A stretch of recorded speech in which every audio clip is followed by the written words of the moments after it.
दोस्तों, मुंबई का वह इलाका जहां मर्दों की मंडी लगती है, जहां मर्द नहीं औरतें आती हैं और मर्दों को खरीद कर एक रात के लिए अपने साथ ले जाती हैं और उनके साथ वह सब करती हैं जो वह अपने पति के साथ करना चाहती हैं।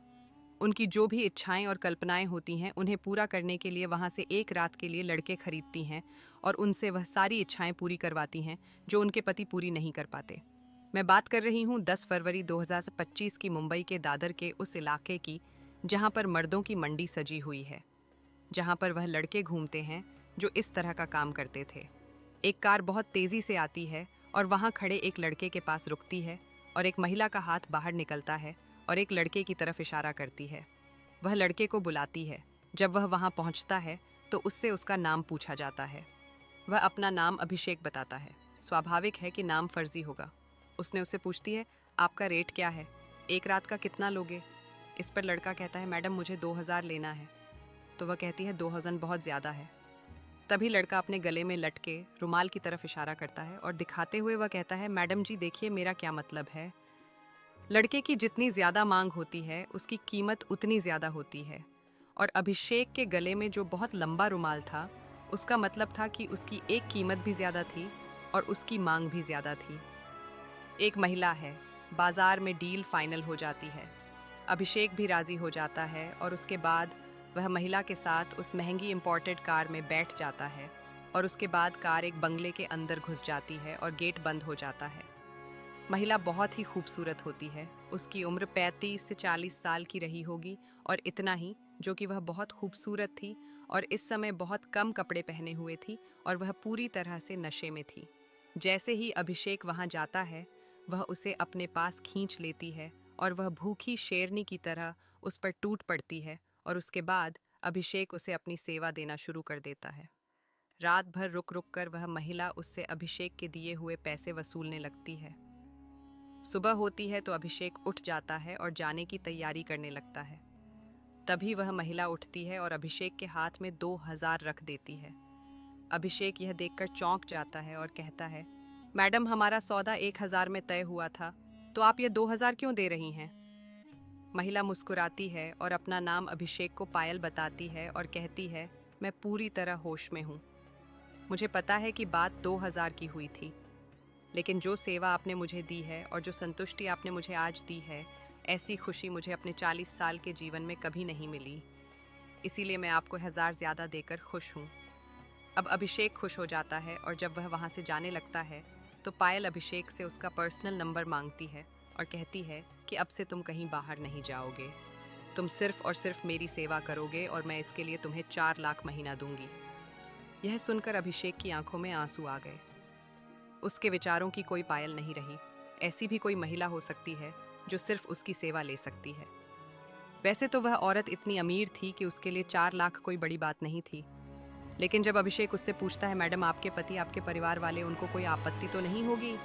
तो वह कहती है, उनकी बात छोड़ो, मैं उनका ख्याल रखूंगी, आप अपने काम से काम रखो, अगर सहमत हो तो बताओ, वरना तुम जैसे बहुत लोग घूम रहे हैं।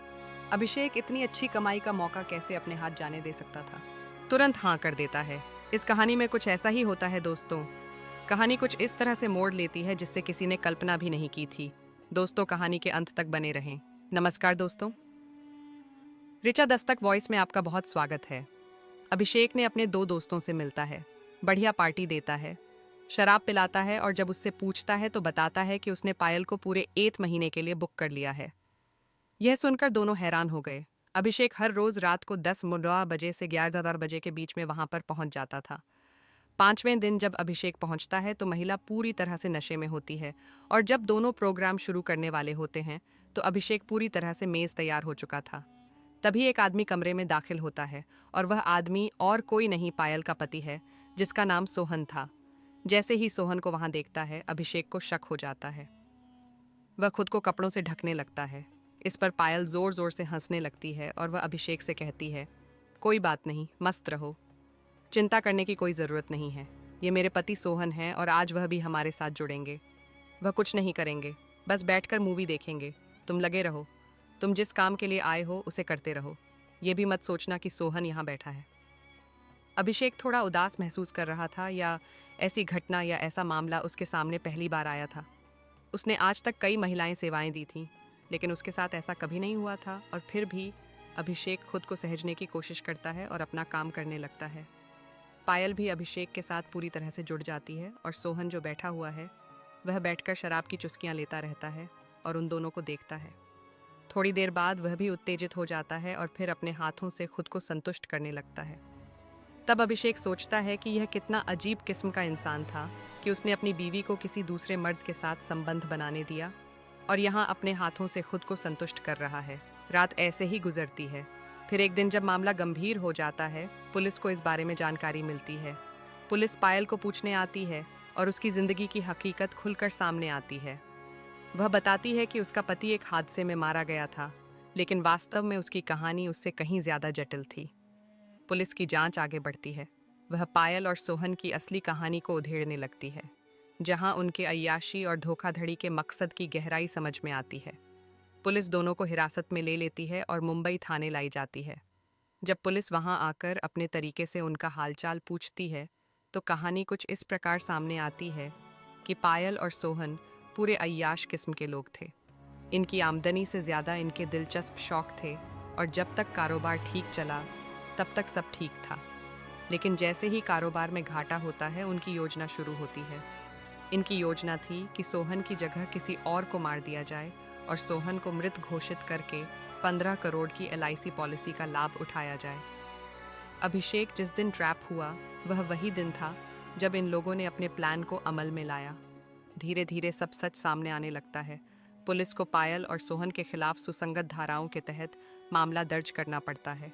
उन पर धारा 302 के तहत हत्या का आरोपी बनाकर केस चलाया जाता है। दोस्तों, इस प्रकार की घटना